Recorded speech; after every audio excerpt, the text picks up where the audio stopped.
What's up, Tarlagueños? It's me again, Alvin Bautista of Exploring Tarlac. For today's vlog, guys, na-invite tayo ng Villa Gabriel Private Villa and Pool dito sa may West Valley, Barangay Sula, San Jose, Tarlac. Grabe, napakaganda nung place. Every corner talaga, guys, very Instagrammable. And syempre yan, kitang-kita nyo naman sa likod natin.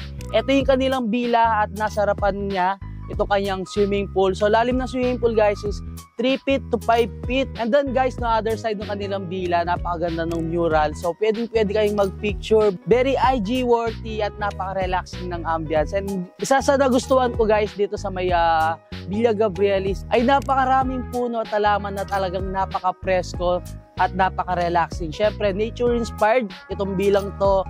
And other side natin, guys, may bonfire area. So, pwede yung sabihan yung staff nila kapag gabi, magpa-prepare kayo ng kanilang bonfires. Tapos, syempre, meron silang outdoor kitchen, meron na silang mga cookwares. And then, guys, no, meron na kayong free mineral water kapag nag-check-in kayo dito sa Villa Gabriel.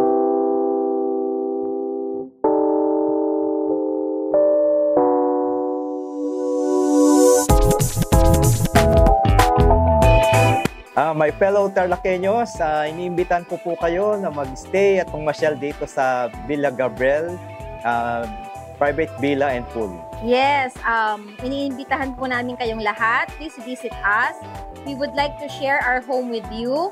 Ang aming bahay na pinapangarap, isang bahay na malayo sa kaguluhan ng everyday living. No? So just come here and experience what the nature has to offer.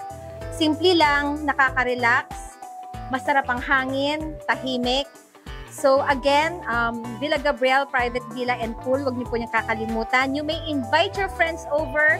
Kaya po natin mag-accommodate as much as 14 heads. No?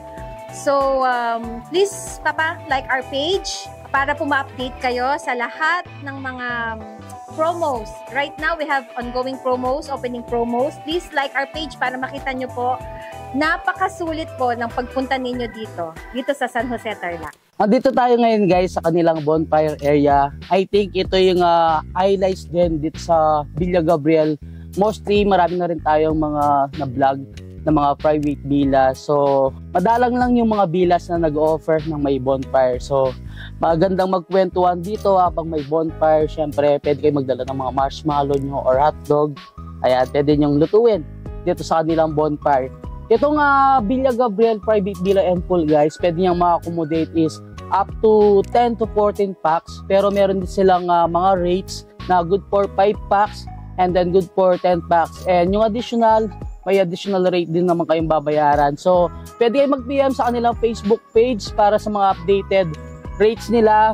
Syempre, pakipollow na rin para updated kayo dun sa mga ongoing and upcoming promos ni Villa Gabriel. Hey guys, nandito na tayo sa living area or sa loob mismo ng Villa Gabriel. Napakaganda talaga ng place nila.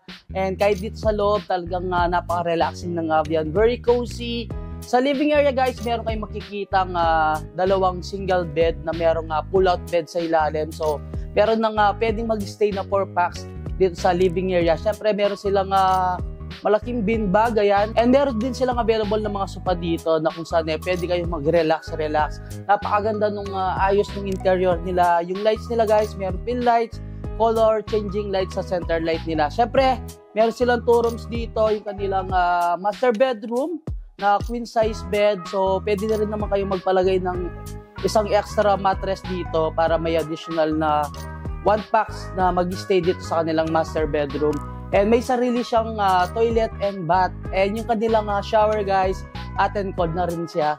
Sa second room naman, meron tayong 2 double deck. So, another 4 packs na pwede mag-stay doon. And pwede kayo magpalagay din ng extra mattress para yung buong area or buong villa nila is pwede niya ma-accommodate up to 14 packs. Sa harapan, guys, pwede kayo mag-chill. May chair din dyan. May hanging chair din na pwede kayong mag-relax. Syempre, marami kayong mga puno at halaman na makikita.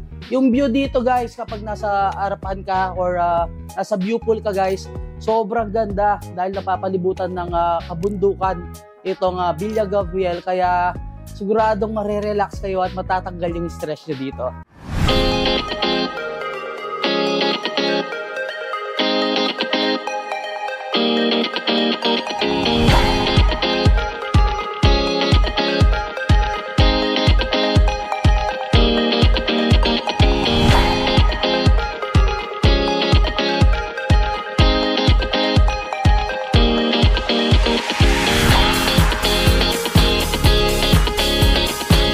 Ayan guys, nandito naman tayo sa harapan ng Villa Gabriel. So isa sa highlights na nagustuhan ko dito, meron silang sariling playhouse para sa mga kids. So hindi lang tayo mga adults yung mag-e-enjoy dito kay Villa Gabriel. Syempre pwede nyo dalhin dito sa playhouse para hindi manggulo habang nag-e-enjoy kayo yung mga kids na kasama nyo. And may binibigay silang bags dito kapag nag-book kayo. Napakaganda ng bag. And may kasama siyang sunscreen, SPF 50 na sweat resistant and water resistant. So, kapag maliligo kayo guys, pwede yung gamitin yung kanilang sunscreen. Syempre, may kasama itong napakagandang keychain. Hanggang dito na lang guys. Don't forget to subscribe, like, comment, and click the notification bell para updated kayo sa lahat ng videos ko. And of course, huwag niyo kalimutang share ang video to para malaman din ng mga taga San Jose na mayroong ganitong kagandang bila dito sa may San Jose, Tarlac. And syempre, yung mga Katarlakenyos natin dyan na naghahanap ng nature-inspired, tahimik at napaka-relaxing na lugar or bila dito sa may San Jose, Tarlac. So until our next vlog, peace out!